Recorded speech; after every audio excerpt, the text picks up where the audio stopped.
আজকে একটা ভিডিও দেখলাম, একটা প্রবাসী আলমগীর নাম, সৌদি আরব প্রবাসী। তার 10 ভরি স্বর্ণ এবং অনেকগুলো টাকা তার স্ত্রী নিয়ে ভাগছে। তার স্ত্রীর চেহারাটা সুন্দর দেখলাম, আর সে কাইলে মোটামুটি তার টাকা প্রেম করে বিয়ে করছিল। কীভাবে এটা হইতে পারে? তো বিষয়টা খুব দুঃখজনক। দেখলাম থানার সামনে কাঁদতেছে, সাংবাদিকের সামনে ভিডিও দিচ্ছে, কথা বলতেছে। তো এখন মানুষ কেন এইভাবে ধরা খায়? আপনি শুধু টাকা স্ত্রীর কাছে রাখবেন কেন? আপনার টাকা আপনি 3 জায়গা রাখেন। এক জায়গা যদি ধ্বংস হয়ে যায়, এক জায়গা যদি হারায়াও যায়, আর বাকি 2 জায়গার টাকা থাকবে। একজন মাইরে দিলেও 2 জনের টাকা থাকবে।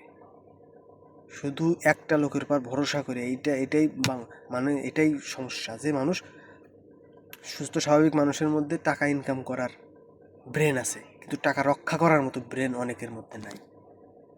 স্ত্রী, আপনি হাজারো ভিডিও দেখা যায় যে স্ত্রী টাকা মেরে দিছে, স্ত্রী টাকা মেরে দিছে, তারপরেও বোকাচোদা লোকজন হলে স্ত্রীর কাছে টাকা রেখে দেয়। দেন স্ত্রীর যা প্রাপ্য দেন, আপনি টাকা রাখেন। আপনার 20 লাখ আছে, 2 লাখ স্ত্রীর কাছে জমা রাখেন, তাতে মাইরে দিলেও আপনার গায়ে বাঁধবে না। আপনার আছেই 20 লাখ, আপনি 20 লাখই বোর কাছে দিলেন, তাহলে আপনি মাইরে দিলে আপনি কি করবেন? দুনিয়ার নিজেকে নিজে বিশ্বাস করতে পারেন, নিজের উপর নিজের কন্ট্রোল নাই। এক হাত আর এক হাতকে বিশ্বাস করে না, আর আপনি স্ত্রীকে বিশ্বাস করেন। বর্তমানে প্রেক্ষাপট অনুযায়ী যা দেখা যাচ্ছে অনলাইনে, প্রবাসীদের বিশাল বড় শত্রু হচ্ছে তার স্ত্রী। আর টাকা রাখলে ওটা শত্রুতা হয়ে যায় ভয়ঙ্কর বিপজ্জনক। 90% টাকাই মেরে দেয়, এরকম একটা অবস্থা। আবার দেখা যায় বাপ মাও মেরে দেয়, বাপ মা আর এক ভাই বিরাদারে দিয়ে দেয়, ছেলে টাকা পাঠায়, এই সম্পদ অন্য ছেলের সম্পদ করে দেয়, ব্যবসা বাণিজ্য করে দেয়, পরে প্রবাসী ছেলের দেয় না, রাস্তায় রাস্তায় করে। দূর, 11 বছর ইনকাম করে দেখলাম ওই লোক 10 ভরি স্বর্ণ আরও হুন্ডিতে টাকা পয়সা পাঠিয়েছে, বিকাশে টাকা পয়সা পাঠিয়েছে। এটার একটা তালিকা দেখলাম, বললো যে প্রায় 30-35 লাখ টাকার উপরে ক্যাশ টাকা, আর খরচের টাকা তো আলাদা দিছে।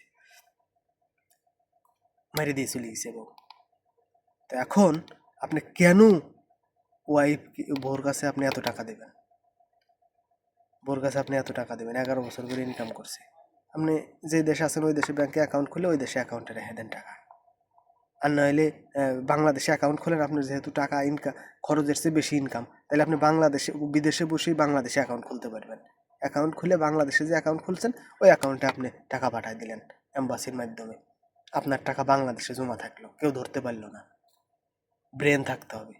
আর এখন এই যে প্রবাসীদের কান্না, টাকা মেরে দিচ্ছে, এটা আমি ফিল করি ভাই। আমি অনেক কষ্টের টাকা ইনকাম করি, এই টাকা যদি একজন মেরে দেয়, তো ভাই আমার তো হার্ট অ্যাটাক করে শেষ। এই জন্য আপনারা টাকা 10,000 হোক 10 লাখ হোক, এক জায়গায় ইনভেস্ট করবেন না, 3-4 জায়গায় ইনভেস্ট করবেন, যাতে এক জায়গা যদি নদীতে ভেঙেও যায়, আগুনে পুড়েও যায়, বাকি 2-3 জায়গার টাকা থাকবে। এক জায়গা না ধ্বংস হবে। একজন যদি মাইরেও দেয়, বাকি টাকাগুলো থাকবে। এই জন্য আপনারা এক জায়গায় ইনভেস্ট করবেন না। মানে শুধু বউকে দেবেন না, হয় বউকে দিলেন, বাবাকে দিলেন, মার কাছে দিলেন, ভাইয়ের কাছে দিলেন, এর ভিতরে একজন মেরে দিল, 2 জন মেরে দিলে আর 2 জনের টাকা থাকবে। সবাই তো আর বিশ্বাসঘাতকতা করবে না আপনার সঙ্গে। আরও একটা উপায় আছে, সেটা হচ্ছে ভাই, বন্ধু, আত্মীয় স্বজন, ফ্যামিলির বাইরের লোক, এদেরকে আপনি টাকা পয়সা দিবেন, ঈদে পিছনে বিপদ আপদে খরচ করবেন। বিশ্বাসী লোক তৈরি করবেন, কাছের বন্ধু তৈরি করবেন, যে আপনার ভরসার জায়গা। সব বন্ধু তো আর বেঈমান না, কিছু বন্ধু থাকে ভালো, যে আপনি 10 লাখ 5 লাখ টাকা রাখলেন, তাদের মাধ্যমে লেনদেন করলেন, জমি কিনলেন। বিদেশে বসেও তো জমি কিনা যায় নিজের নামে। তো এখন ওই যে অনেক প্রবাসী আছে অবৈধ, অবৈধ থাকে, অবৈধ হয়ে যায়, মানে পরিস্থিতির কারণে। টাকা পয়সা ইনকাম করলে তখন কাছে টাকা রাখতে পারে না, ব্যাংকেও রাখতে পারে না। এই কারণে কি করে, সব টাকা বাড়িতে পাঠায় দেয়, এই জায়গায় খায় ধরা।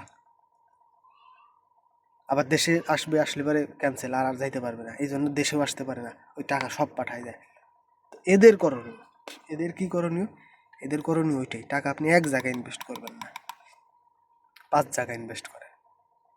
একজন আর 5 জায়গায় ইনভেস্ট করলে আপনি বউর কাছে দিলে বাবা জানবে না, বাপের কাছে দিলে মা জানবে না, মার কাছে দিলে ভাই জানবে না। সবাই জানবে যে আপনি শুধু তার কাছেই লেনদেন করেন, তার কাছেই টাকা দিচ্ছেন, বউর কাছে দেন নাই, বাবা জানবে। আর বউ জানবে খালি আমাকেই বিশ্বাস করে আমার কাছে টাকা দিয়েছে, বাপের কাছে দেয় নাই। এই টেকনিক খাটাইতে হবে, তাইলে আপনার সম্পদ আপনি রক্ষা করতে পারবেন, আর রাস্তায় রাস্তায় ঘুরতে হবে না। আর যেহেতু আপনার টাকা পয়সা 11 বছর ধরে ইনকাম করছেন, টাকা পয়সা মারি দিয়ে গেছে, বয়স কত আপনার হয়েছে? 35-36 হয়েছে, সমস্যা কি? আবার 5 বছর পরে ইনকাম করবেন, ওই ডিপ্রেশনে পড়া যাবে না। স্ত্রী টাকা মেরে নিয়েছে, স্ত্রী গো গেছে গেছে, আপনি আবার ইনকাম করেন, আবার চেষ্টা করেন, আল্লাহ আপনার সফলতা দেবে। প্রবাসীদের কান্না খুবই কষ্টকর, ফ্রিতে পরামর্শ দিলাম ভাই। আর একটা কথা বলি,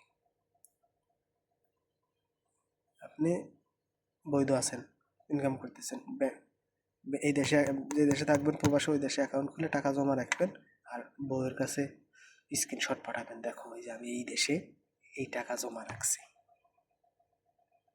বউকে পাঠাবেন যে আমি দেশে ওই একটা ব্যবসা প্রতিষ্ঠানে ইনভেস্ট করছি, এই যে দলিল, আমি ওইখানে জমি কিনছি, এই যে দলিল, বউকে দেখাবেন। বউ পিছে পিছে ঘুরবে, আর একজনের সাথে ভাগার চিন্তা ভাবনা করবে না, কারণ বউ জানবে যে আপনার কাছে টাকা আছে।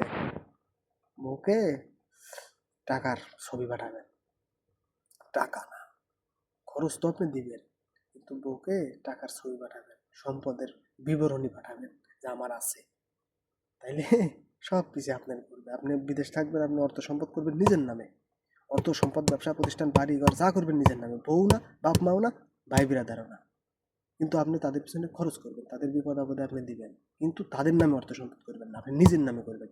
যা করবেন, এতে কি হবে জানেন? বাড়িতে যাবেন ছুটিতে, দেখবেন আপনার চেয়ার আগে দিতেছে, সবাই আপনাকে খুশি করার জন্য আপনাকে খুশি করার চেষ্টা করতেছে, আপনার পিছে একটা ছোটোখাটো একটা বিষয় হলেও আপনার অনুমতি নিচ্ছে, বাপ মা, ভাই বিরাদার, বউ বাচ্চা আপনার অনুমতি নিতেছে, যদি সকল সম্পদ আপনার নামে থাকে।